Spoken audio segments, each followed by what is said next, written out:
Et là, on a toujours sur le terrain pour au monde parce que tant que investir nous na bango, faut pas mon appel misal les salam. Ici vraiment on voit que le travail c'est les salam na ndenge bien. L'ingénieur bazar na moni misal les salam bien parce qu'il va faire bango confiance. Si tu imagines Mutaza na on a Congo.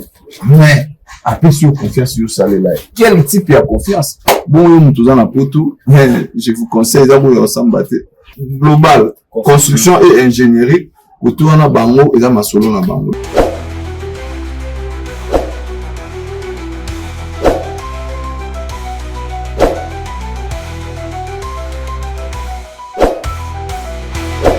Vous avez certainement vu l'annonce sur les réseaux sociaux, c'est la reprise officielle des travaux pour le projet de modernisation du temple Sébéco dans la commune de Ngalima par Global Construction et Ingénierie. Mesdames et messieurs, bienvenue à cette émission. Une émission dans laquelle nous vous présentons les œuvres de GCI, l'une des meilleures entreprises BTP en République démocratique du Congo. Vous qui avez un terrain, votre parcelle, vous voulez construire votre maison, ou travaux et banda qui au lingo poursuivre, ou simplement un besoin de rénovation, de réhabilitation, pourquoi pas pour des études ou simplement une contre-expertise, vous pouvez nous contacter au numéro qui est affiché au bas de votre écran. Et je dois insister que nous sommes là pour tout type d'ouvrage, pas que pour des maisons commerciales, même pour des routes, des stades. GCI est le choix de l'excellence. Alors, si vous avez un doute, et vous avez besoin d'une preuve avant de nous contacter, restez jusqu'à la fin de cette émission parce que l'objectif est de vous présenter notre savoir-faire à travers un de nos plus grands projets, ce magnifique projet qui est justement autour de moi. Alors, nous sommes revenus parce que c'est la maçonnerie du premier étage. Nous vous en avons parlé lorsque c'était la maçonnerie du rez-de-chaussée. Il s'est passé beaucoup de choses pendant ce temps et nous serons là dans cette émission avec Monsieur l'entrepreneur qui vous dira qu'est-ce qui s'est passé et où nous en sommes aujourd'hui dans quelques instants. Alors pour ceux qui ne le connaissent pas, lui c'est Monsieur l'entrepreneur, l'ingénieur Eli Kitoulou, l'un des ingénieurs de Global Construction et Ingénierie. Ingénieur Eli, l'homme de terrain, j'ai oublié d'ajouter, il est partout, à gauche, à droite et pas qu'en RDC. Nous fermons la parenthèse. Alors, nous sommes de retour pour ce projet, un des projets préférés de tous ceux qui nous suivent. Et vous pouvez leur rappeler ce projet, comment il se présente? Nous sommes en train de construire les nouveaux temples de l'église Sébéco CAC. Donc, nous voulons moderniser ce temple. L'ancien temple avait déjà vieilli. Il fallait initier un nouveau projet. C'est ce que nous sommes en train de faire maintenant. Ok. Alors, comment il se présente ce projet? Parce que l'autre fois, avec l'architecte Glody Salé, c'est vrai, on avait parlé, il avait dit que ce projet comprend 3 grandes parties. Je ne sais pas, c'est 3 bâtiments différents. Comment il se présente? Il ne s'agit pas de 3 bâtiments, il s'agit d'un seul bâtiment, mais c'est un grand projet qui est divisé en 3 grandes phases. Okay. La première phase, c'est là où nous sommes. Il s'agit d'un bâtiment R+1 qui servira tout simplement pour la partie administrative. La deuxième partie comprendra les places d'assises et les gradins. Parce que là, nous parlons de l'église proprement dite. Et la dernière partie qui est au fond, nous allons retrouver des salles de réunion, salles polyvalentes et autres. Il y aura aussi des sanitaires qui seront prévus dans cette partie-là. Donc, le projet en soi est divisé en 3 grandes parties. Même les travaux sont en train d'être abordés aussi de manière progressive, suivant les différentes parties que nous venons d'évoquer tout à l'heure là. Alors ici, ce sera la partie administrative, R+1. De l'autre côté, ce sera le temple. Un temple qui pourra accueillir combien de personnes? La capacité du temple est d'environ 1500 fidèles. Alors un temple qui va accueillir 1500 personnes, ingénieur, lorsqu'on prévoit d'accueillir 1500 personnes, il faut prévoir des places, des parkings, parce qu'on suppose que parmi elles, il y a des personnes qui ont des véhicules. Et quelqu'un d'ailleurs a proposé qu'il y ait 1000 places de parking. Qu'est-ce que vous en pensez? L'église existait déjà, il y avait aussi un parking. Les gens prient toujours là-bas. Tous ceux qui ont des véhicules qui viennent à l'église, ils ont de la place pour garer leurs voitures. C'est-à-dire, nous faisons la continuité de ce qui était prévu. Sauf que cette fois-ci, l'aménagement sera fait de manière organisée.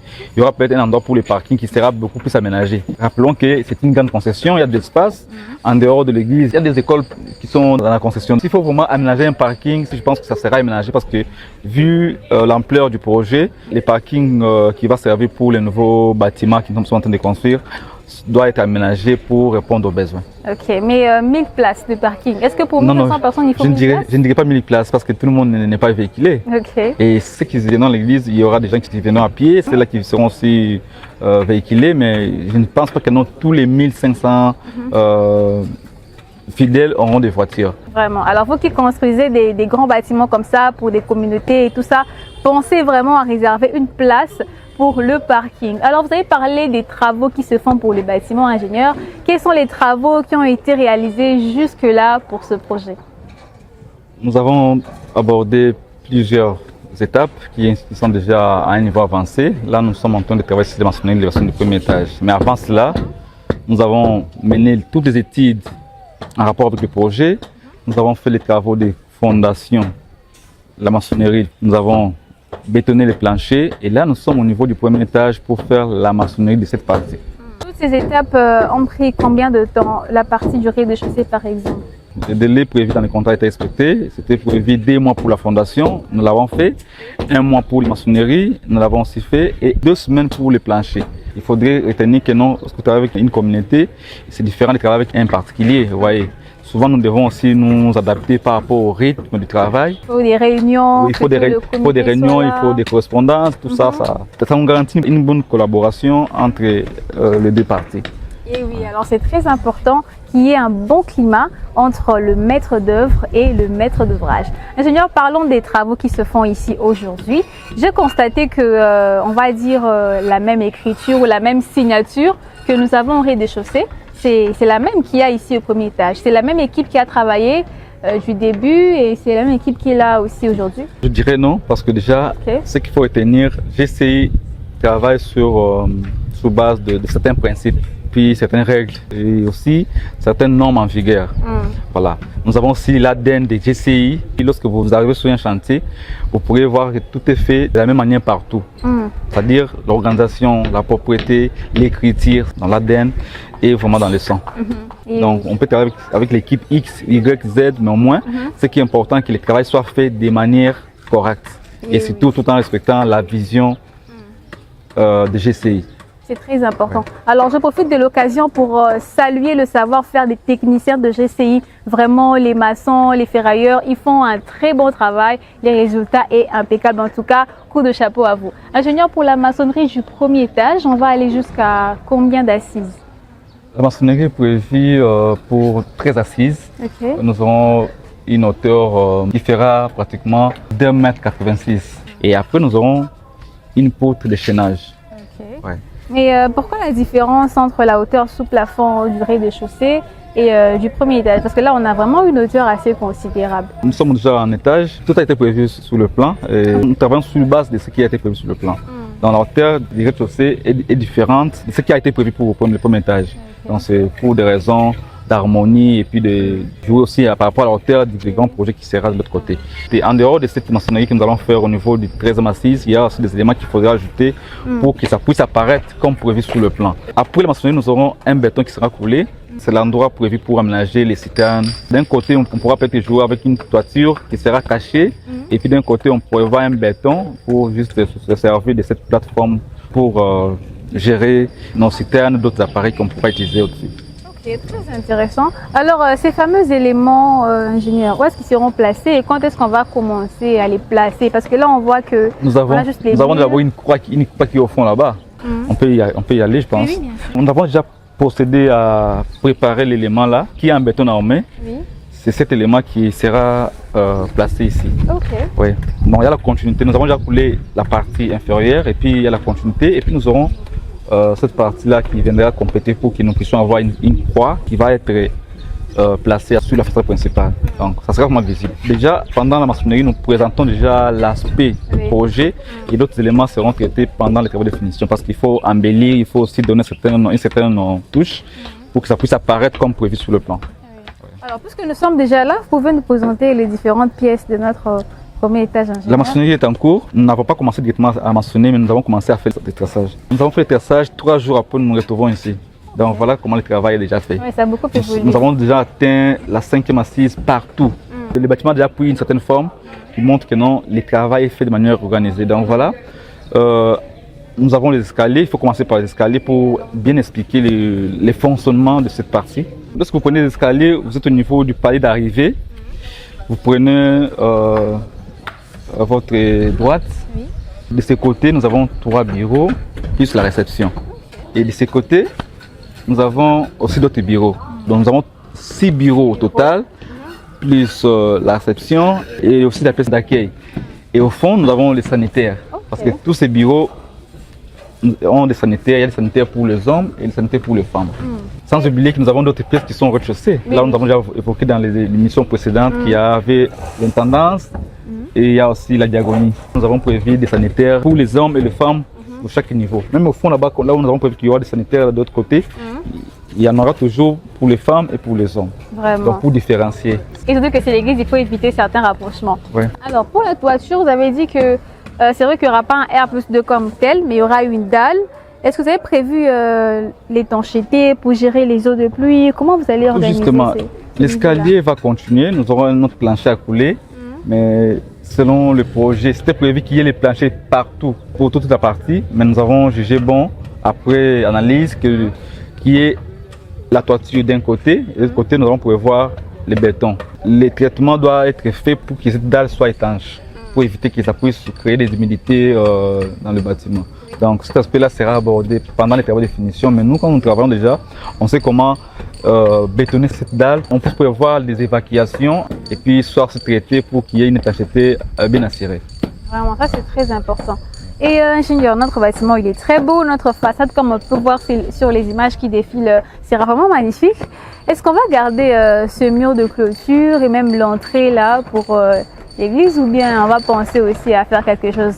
S'agissant de l'aménagement de cette concession, si vous observez bien à travers ces images, vous verrez que la concession est grande, mais ça n'a pas été bien géré dans le passé. Il y a des maisons qui ont été construites de manière anarchique. Et puis, lorsque nous avons pris le contrôle de ces projets, je pense que nous allons aussi apporter un plus. Donc cette clôture sera détruite et il faut maintenant reconstruire une nouvelle clôture qui va être adaptée à ce projet. Et le portail sera déplacé pour gérer l'espace de manière à ce que les véhicules puissent avoir accès dans la concession sans qu'il y ait trop de complications. Nous serons en mesure de gérer ça au moment opportun. Mais pour l'instant, le bâtiment, c'est ce qui est abordé pour l'instant. Donc le reste, l'aménagement sera aussi assuré au moment opportun. Ouais. Une question de curiosité ingénieur, sûrement ceux qui nous suivent sans poser cette question. Vous avez dit que voilà, de ce côté-là, on n'a pas encore démoli pour permettre aux gens de venir à l'église et prier. On travaille d'abord ici. Et quand on va aller travailler de ce côté-là, qu'est-ce qui est prévu pour les membres de l'église? Cette communauté a une très grande concession. Et ils ont une salle qui est de l'autre côté, une salle polyvalente pour eux. Lorsque le bâtiment sera détruit pour la partie de l'église proprement dite, l'église sera déplacée. Ils vont célébrer les cultes, les messes, tout ça. Mais sinon, pour l'instant, nous travaillons sur la partie administrative. Une fois fini, on va entamer la partie de l'église proprement dite. C'est d'ailleurs la base de ce projet. Et les places assises, les gradins, c'est vraiment là où il y a du travail. Parce qu'il faut faire la démolition du bâtiment existant. Il faut faire les travaux de fondation et autres. Donc, tout cela, ça demandera que nous puissions avoir suffisamment de temps et que l'endroit soit dégagé complètement. Vraiment. Ouais. Et les choses se feront en tout cas dans les plus brefs délais. Les choses se feront dans les brefs délais, mais tout dépendra aussi du financement. Parce que nous, de notre côté, nous sommes motivés pour travailler. Vous voyez déjà, lorsque nous parlons de 3 jours de la maçonnerie, avec cette équipe, déjà, ça montre que non, le travail évolue rapidement. Nous ne travaillons pas pour un individu, mais pour l'œuvre de l'Éternel. Nous sommes bénis, je ne sais pas doublement ou triplement, mais sinon, il y a bénédiction sur bénédiction lorsqu'on travaille sur un projet de l'Éternel, disons. Concernant l'enchaînement des différentes phases, comment vous allez procéder? Est-ce que il faudra que pour la première phase, tout soit fini, finition, tout OK, avant d'entamer la deuxième phase, ou vous allez d'abord faire les grosses œuvres partout et puis faire les finitions par la suite? Après avoir fini les grosses œuvres de cette partie, nous allons entamer les grosses œuvres de la partie B, dans la deuxième partie, là où il y a le bâtiment imposant de l'église. Et pendant ce temps, il y aura aussi une équipe qui va travailler sur la finition de cette partie. Parce que vous savez, les bureaux, c'est les poumons de l'église. Parce qu'une église ne peut pas fonctionner sans qu'il y ait un bureau bien assis. Donc, ces bureaux seront aménagés déjà pendant que les travaux seront en cours de l'autre côté. Et dès qu'on aura fini aussi les grosses œuvres pour le temple, oui, on y arrivera. Les travaux seront abordés de manière progressive, des grosses œuvres au travail de finition pour permettre à ce que les bâtiments soient aussi exploités le plus vite que possible, parce que les gens ont hâte de voir comment le bâtiment sera à la fin. Il faut vraiment leur donner déjà les goûts. Ouais. Ouais. Alors d'habitude, nous faisons aussi des émissions, des remises des clés. Quand on fera la remise des clés pour ce projet, comment on va faire? Ça sera vraiment une immense d'action de grâce. Ok. Donc là, nous sommes vraiment placés à un certain niveau. Nous demandons seulement que Dieu nous fasse grâce pour que ce projet, bon, c'est un projet, un grand projet, mais qui n'est pas aussi facile à finir parce qu'il faut suffisamment de moyens. Et comme c'est la maison de Dieu, Dieu mettra suffisamment de moyens pour que nous puissions y arriver. Donc sinon, les jours où il y a remise des clés, si nous sommes là, ça sera vraiment une très grande fête. Okay. Ce sera la remise des clés pour chacune des phases ou on fera une bonne fois? Normalement, la remise des clés, ça sera pour chaque phase parce que le contrat a été aussi élaboré pour chaque phase. Vous voyez? Donc, une fois cette partie est finie, nous devons faire la remise des clés parce que les bureaux doivent être occupés. Vous voyez? Et ainsi de suite. Nous avons hâte de voir ce que ça va donner une fois que tout sera fini. Ingénieur, en tout cas, une chose est indéniable, une chose est sûre, c'est que GCI du jour au lendemain est en train de progresser. GCI s'épanouit et les gens qui ne voient que l'ingénieur Eli se demandent mais est-ce que GCI a un ingénieur Eli Yemoko? Ce n'est que son savoir-faire que GCI a progressé ou bien il y a d'autres secrets de la force et à GCI? GCI, c'est une entreprise. Au sein de l'entreprise, il y a d'autres ingénieurs, il y a des architectes, il y a d'autres techniciens aussi qui travaillent dans la même vision. Et monsieur l'entrepreneur, ingénieur Likitou, l'homme de terrain, est toujours disponible comme les autres aussi sont disponibles. Monsieur l'entrepreneur s'appuie beaucoup plus sur la vision de l'entreprise pour que tout soit bien fait. Mais à chaque moment, il y a toujours les interventions des uns et des autres. Donc pour l'instant, je pense que nos projets sont bien coordonnés parce que nous avons toujours des personnels disponibles pour chaque projet. Voilà pourquoi nous mettons l'accent sur les suivis et nous organisons aussi les travaux de manière à ce que tout se fasse dans les normes et surtout nous respectons aussi certaines règles en vigueur pour que nous puissions donner les meilleurs de nous-mêmes.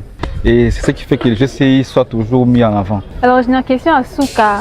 Balami tout na mingi na commentaire mais musala ngo ya kitoko boye ba ingénieur ngo batanga na poto ingénieur Eli ngo atanga wapi exactement pour que après ça arrive ce résultat boye. Mais c'est l'entrepreneur, vous avez étudié en Turquie, en Russie? Non, moi je suis un fruit de l'INBTP. Quand nous étions étudiants, nous avons étudié à l'époque il y a IBTP. Actuellement c'est l'INBTP. Donc je ne suis pas quelqu'un qui a étudié à l'étranger. Il a juste que celui qui a bien fait cette étude fait que pratiquer ce qu'il a appris sur le banc de l'école. Donc, vraiment, vous voyez, né, grandi, étudié au Congo. Vraiment. Mais en Europe, c'est juste un petit voyage, en tout cas au Zungiawa. Mais sinon, lorsqu'on travaille, il faut toujours avoir un esprit un peu assez ouvert. Il faut voir aussi les autres, comment ils construisent. Il faut beaucoup lire, il faut faire des recherches. Nous prenons le temps d'observer ce qui s'est fait ailleurs et nous mettons ça en pratique et nous adaptons avec ce que nous avons aussi appris à l'école. Et puis tout ça passe comme ça. Vous voyez? Voilà.